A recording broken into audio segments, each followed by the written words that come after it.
Good evening, YouTube. My name is Sam. I'm welcoming you to MU Fan TV. And today we want to go deeper into the nightmare that Manchester United is going through so far this season. Before we get started, I would request you to hit on that subscribe button. Also hit on the notification button so that you can get access to the new videos that will be coming soon. We'll be doing this more often, like we said last. And we are having this discussion in the wake of last night's match between Manchester United versus Rochdale, a game played at our home ground, Old Trafford, the theater of dreams. I wonder who's dreaming nowadays. Is it us or the visiting teams? So join me, accept my opinion, even if it might not agree with yours. If it agrees with you, then you can chip in and tell me something more about what we are saying. If you do not agree with me, you can still give a consenting argument down at the comment section, and we'll follow up from there in our later discussion. So before we go much further, we are still on the same topic on the direction that we are taking, or that we seem to be taking, or we are told that we are taking. And maybe the question that is still ringing, are we really rebuilding? Or like one of the comments I read somewhere, what are we building anyway? So allow me to give us a brief review of the match for those who are not able to watch the match. I persevered through all the 95 minutes plus the additional minutes that we spent watching the penalty shootout. We converted all our 5 penalties. Yeah, I know. Rashford was not there to miss one. But anyway, that said, the first half to me was same old Manchester United of this season, whereby we are just moving the balls aimlessly without having any formula. And you could see, or you could try to read what the team is trying to do. And I don't know whether we'll blame the personnel, I don't know whether we'll blame the tactics, I don't know whether the manager is not getting the word through to his players. I really don't understand it, because that first half was a vindication of a team that did not know what they were after. Against such a small team like I believe that's a League One team, a team that is more than I think they are 17th in their league. Such a team, and comparing to the likes of Chelsea, who are winning 7-1, or even Liverpool. Even Arsenal won 5-0 the previous day. Again, playing the youths, not even the first team. You look at our team and you just wonder, really, what are we doing? So the first half was lacking direction. In the second half, we were more settled. We took the midfield, and Fred continued to thread a number of balls forward. And this is the point to which most Manchester United fans are passing, that you compare Matic and you compare him to Fred, and really the difference is out there for everyone to see. Against West Ham, Matic started off well, but after 20 minutes he could not even run. And I watched Fred command that midfield, and I would wish to see him being given more chances. So the second half was okay. The main difference between the first time or between, in fact, in our team play, the only difference was the opposition's goalkeeper, Sanchez. I never thought I would hear that name soon. And I don't know whether we were hitting all the balls directly at him or he was that good, but he made a couple of saves. At least we had a number of shots, even if they were hit directly at him. But at least he kept his team in the game. And we scored with our 17-year-old Greenwood. And the funny thing is that I think Greenwood now has more goals from open play than Rashford. Yeah, that's where we are.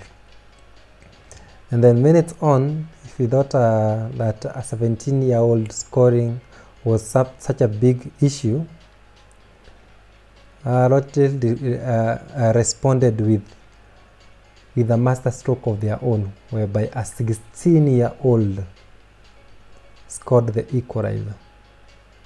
And I'm trying to look at how that goal was scored, and for a team that is saying that we have improved our defense, still a lot leaves to be desired.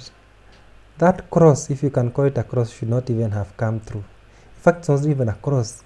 The guy hit the ball up into the air, and then the 16-year-old came and scored.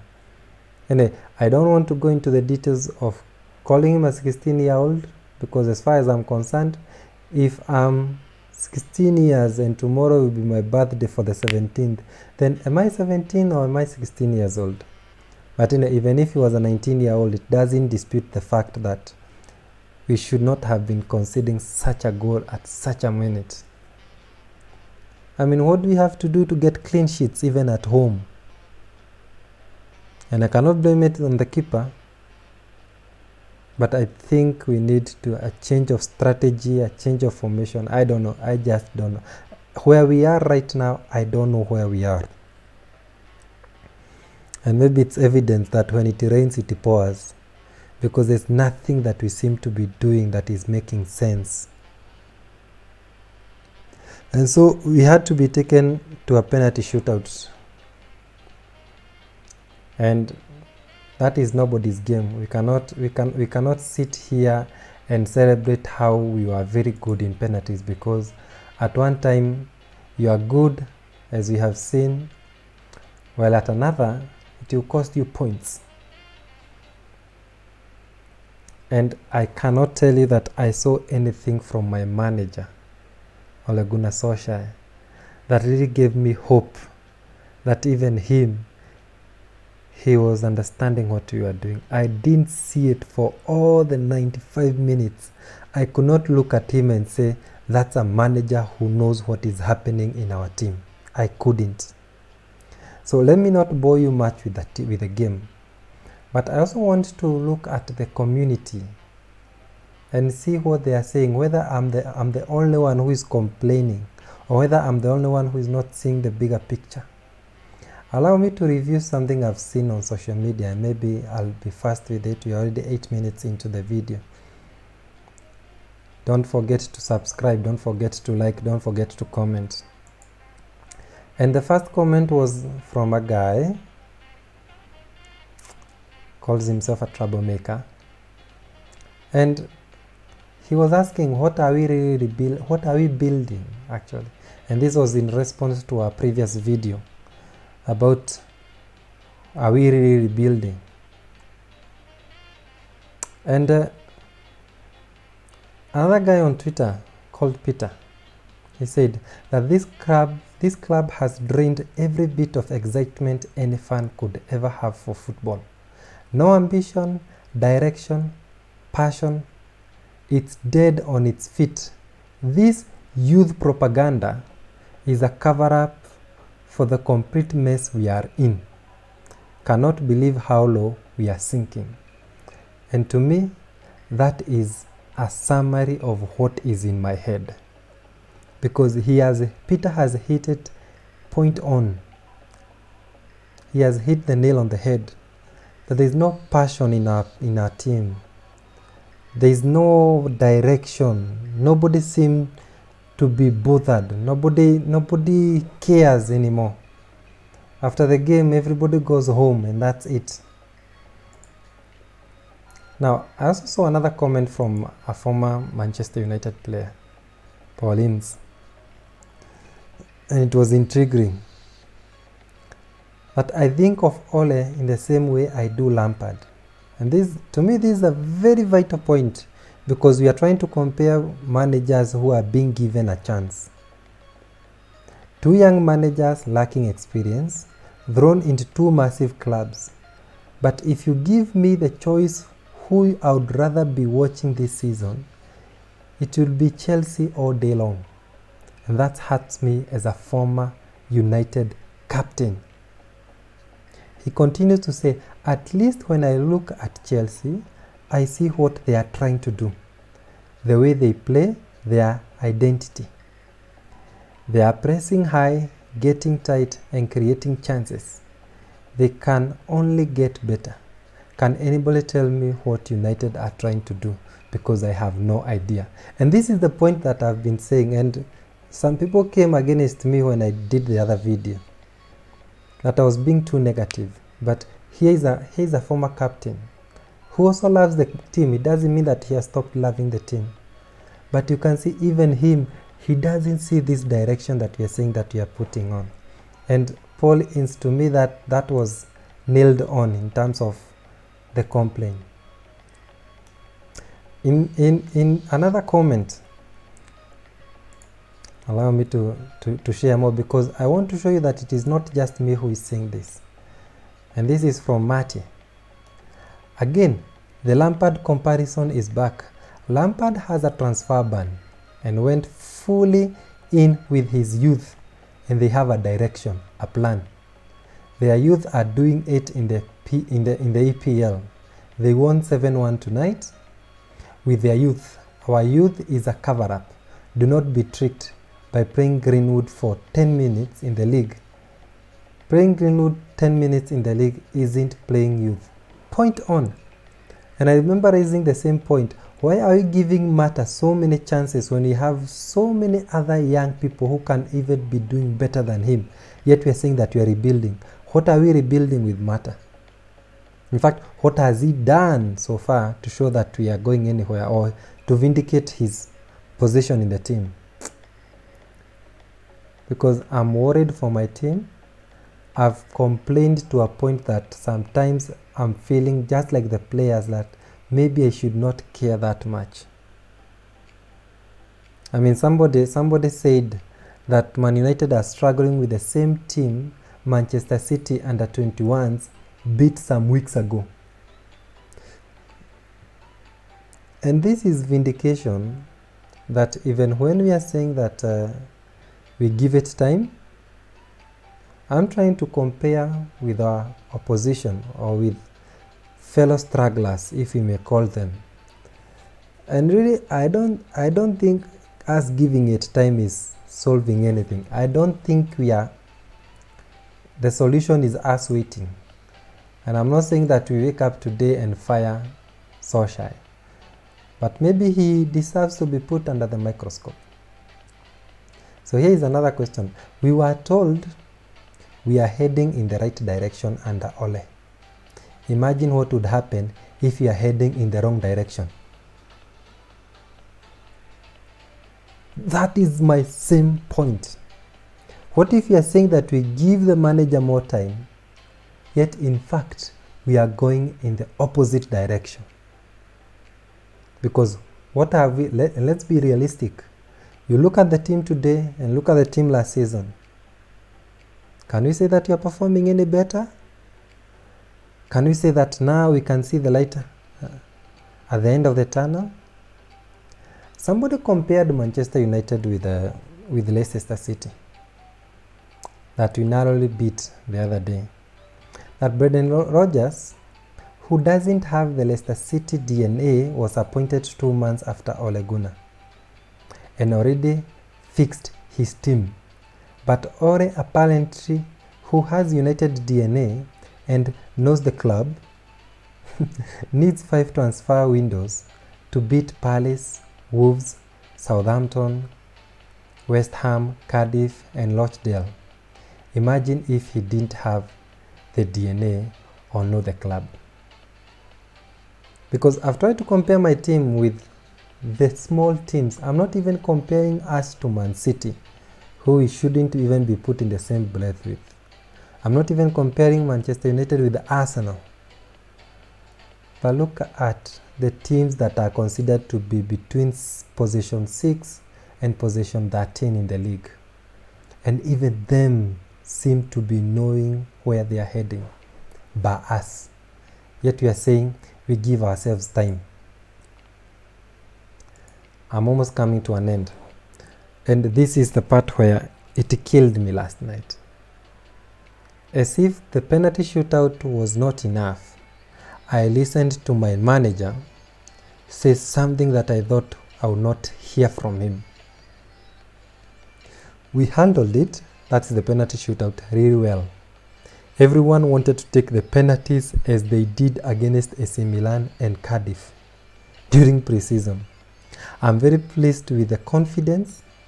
You know, we are better in penalty shootout than in proper games.